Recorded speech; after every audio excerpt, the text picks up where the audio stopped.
चलो ऊपर वाले की मेहरबानी रही।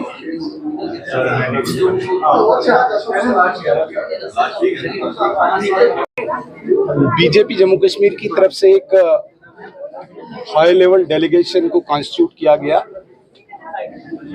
जिसमें जम्मू से हम 4 लोग, आदरणीय श्याम शर्मा जी, आदरणीय पठानिया जी, आदरणीय डॉक्टर नरेंद्र सिंह जी, और हमारे साथ यहाँ पे पार्टी के जनरल सेक्रेटरी और यहाँ के स्थानीय नेता भी है विबोध गुप्ता जी। ऐसे 5 लोगों का हाई लेवल डेलीगेशन राजौरी और पुंछ के 2 दिवसीय दौरे पे है।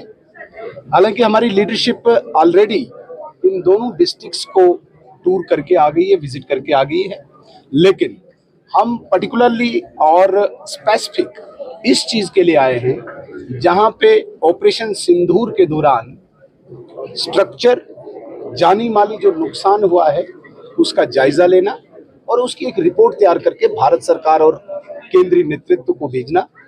इसी कड़ी में हम सुबह से डिफरेंट पॉइंट्स पे गए, चटियार गए, ढांगरी गए, गुनी गए और ख्योरा। अभी हम यहाँ पे हॉस्पिटल में इंजर्ड को भी हालचाल पूछने आए थे। ऐसी सारी जानकारी कलेक्ट करके हम अपनी रिकमेंडेशंस भी देंगे। हालांकि इन बिटवीन यहाँ पे बंकर्स, इंडिविजुअल हो, कम्युनिटी बंकर्स हो, उसके लिए एक्सरसाइज भारत सरकार ने, गृह मंत्रालय ने शुरू कर दी है। लेकिन हमारी ये रिकमेंडेशन रहेगी कि जो नुकसान हुआ है, स्ट्रक्चर का हुआ है या जान माल का हुआ है, ऐसे नुकसान के लिए भारत सरकार की तरफ से कोई पैकेज, कोई मदद आनी चाहिए, क्योंकि स्टेट गवर्नमेंट के पास एसडीआरएफ के तहत सिर्फ एक रिलीफ मिलेगा, कोई कंपनसेशन नहीं मिलेगा। इसलिए भारत सरकार की तरफ से हम कंपनसेशन की रिकमेंडेशन करके इन लोगों को कंपनसेट करने की कोशिश करेंगे।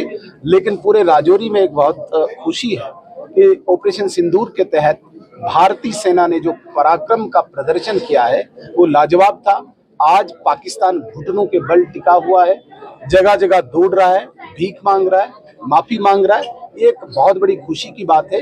राजौरी चूंकि एक सीमावर्ती जिला है, यहाँ के लोगों ने अनेकों इस प्रकार की घटनाएं देखी है, लेकिन ये वाली 2025 की 6 और 7 मई के बाद की रात और 3 दिन लगातार जिस प्रकार से भारतीय सेना का शौर्य हमारे सामने आया है, ये राजौरी वालों के साथ साथ पूरे देश के लिए गर्व की बात है। सर, आपने और एनडीआरएफ में जो पैसा आता है वो एक फिक्स क्राइटेरिया के तहत आता है।